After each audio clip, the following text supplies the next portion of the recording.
All right. What's up, everybody? My people in Manhattan, the Bronx, Queens, all the Staten Island, my home borough, Brooklyn. Back at another video, and this is going to be on Dwyane Wade's legendary 2006 playoff run.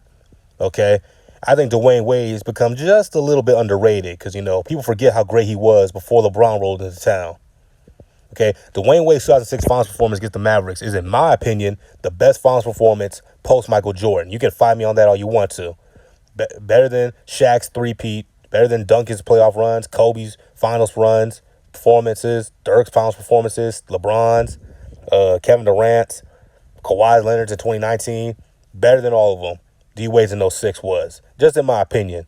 And Dwyane Wade was my favorite player when I first started watching basketball in the mid-late 2000s. And, him and Kobe. Now, of course, we all know Kobe has passed away, and Dwyane allowed that demon, that witch, Gabrielle Union, to take away his manhood and the potential manhood of his son Zion. But, I'm not going to get into all that. But anyway, let's get into this. Dwyane Wade was drafted 5th overall by the Miami Heat in 2003, that legendary class of LeBron, Melo, Bosh, and himself. Dwyane Wade joined the team that went 25-57 the year before. The Heat had fallen off from their 90s days, In the 90s, they, of course, had Alonzo Mourning, who was a Hall of Famer. Tim Hardaway should be in the Hall of Fame. The Heat would win 50, 60 games and lose to the Knicks in the playoffs. Then Alonzo had kidney problems, so he had to go retire. Tim Hardaway retired. Pat Riley stepped down as head coach. And the Heat had fallen off. And when they got Dwyane Wade, his rookie year, Dwyane Wade and the Heat went 42-40, and they won the first round playoff series against the Baron Davis Hornets. And in the second round, they played the Indiana Pacers, who had won 61 games and had Reggie Miller, who was older, Steven Jackson, Jermaine O'Neal, and the Defensive Player of the Year, Ron Artest. And of course, the Heat lost that series in 6, but you could tell the future was bright. They had a nice young squad of D. Wade, Udonis Haslem, and Lamar Odom.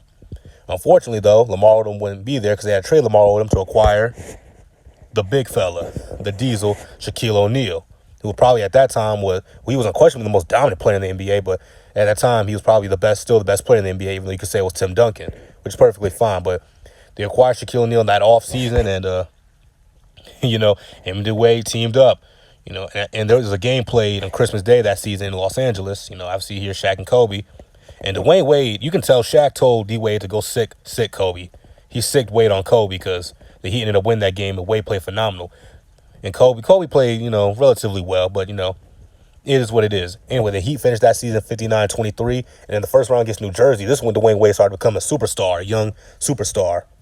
In the first round against New Jersey, he averaged 26 points, 1 block, 6 boards, 9 assists, 2 steals, shot 50% from the field.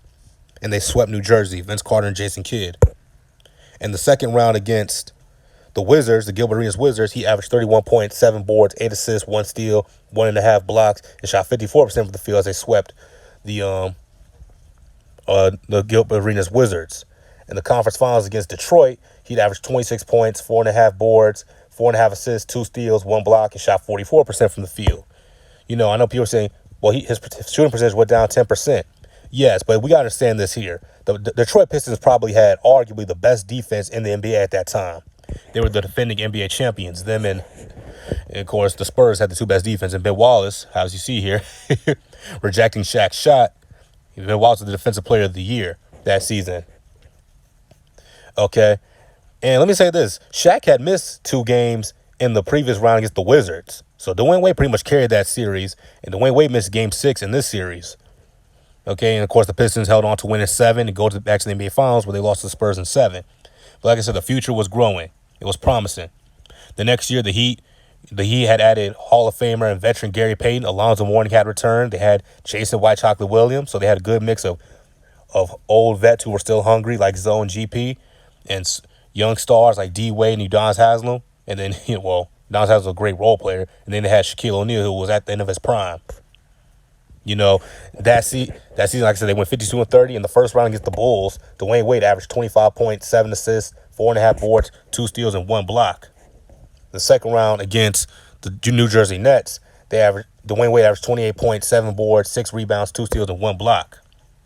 In the rematch revenge round against the Detroit Pistons, D. Wade averaged 27 points, 5.5 assists, 5 rebounds, 2 steals, and 1.5 blocks. Dwyane Wade is probably the best shot blocking guard in NBA history, arguably. Now, as of right now, he has the most blocked shots of any guard in NBA history. He passed Michael Jordan in his last season. Michael Jordan to me is the greatest just because he had back-to-back 100-block seasons and won Defensive Player of the Year, but Dwyane Wade had a 100-block season as well in '09. So it's definitely debatable between those two. Of course, and this play was crazy, man. This shit was crazy. And of course, in the NBA Final, of course, they got their revenge on the Detroit Pistons and Defensive Player of the Year Ben Wallace, and they beat them in 6 to advance to their first NBA Finals in franchise history, where they ran into the Dallas Mavericks, who'd had a nice squad of Dirk Nowitzki, Jason Terry, Jerry Stackhouse, and Keith Van Horn. The Mavs won 60 games that year. Dirk had averaged 26 points, 9 boards, 3 assists, and shot 48% from the field, 41% from 3, 9% from the free throw line that season. And in that series, the Heat were down 2-0 to the Mavericks going into Game 3.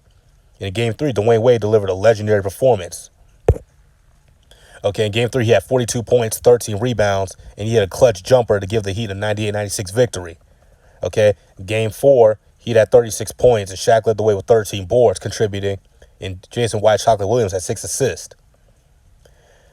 In Game 5, Dwyane Wade, In Game 5, Dwyane Wade had 43 points, 3 steals, 4 assists, 4 boards, and he had 2 clutch free throws, at the end of the game in overtime to win that series and go up 3-2 over Dallas. And in Dallas, this cemented it. He had 36 points, 3 blocks, 4 steals, 5 assists, 10 boards, shot 56% from the floor in that game, and the Heat were named NBA champions. They defeated the Dallas Mavericks after being down 0-2. And that's all because of this man right here, Dwyane Wade. And, of course, other great players such as Gary Payton, Shaq, a great role player, and White Chocolate and Udonis, and older vet Zoe. Okay, but it was because this man right here is why they won the championship. Dwyane Wade, to me, he became the best player in the NBA at that point. The last 2 postseason runs that prove it. Dwyane Wade in the finals averaged 35 points, 4 assists, 8 boards, 3 steals, and 1 block. And in total playoff run, the first round against the Bulls, the second round against New Jersey, the conference finals against Detroit, and the NBA finals against the Mavericks, D-Wade in total averaged 28 points, 6 assists, 6 boards, 2 steals, and 1 block. This dude was legendary, man. He deserves more respect. Put some spec on his name, you know. Okay, of course, a lot of people forget this, because we played when LeBron teamed up. And D-Wade played great in that 2011 series against Dallas, but, LeBron had to play in the LeBron James system where it's LeBron-centric, so other great players get diminished to a degree, a la D-Wade and Chris Bosh, as LeBron's numbers go up. But it is what it is, What do y'all think? Okay, disregard that. What do y'all think? Is this the greatest playoff run of all time, or at least post-Michael Jordan? If not, who? Duncan in 03, Shaq in 2000, Kobe in 09, KD in 17, LeBron in 2012. Who do you think? Comment down below, and I'm going to see y'all, man.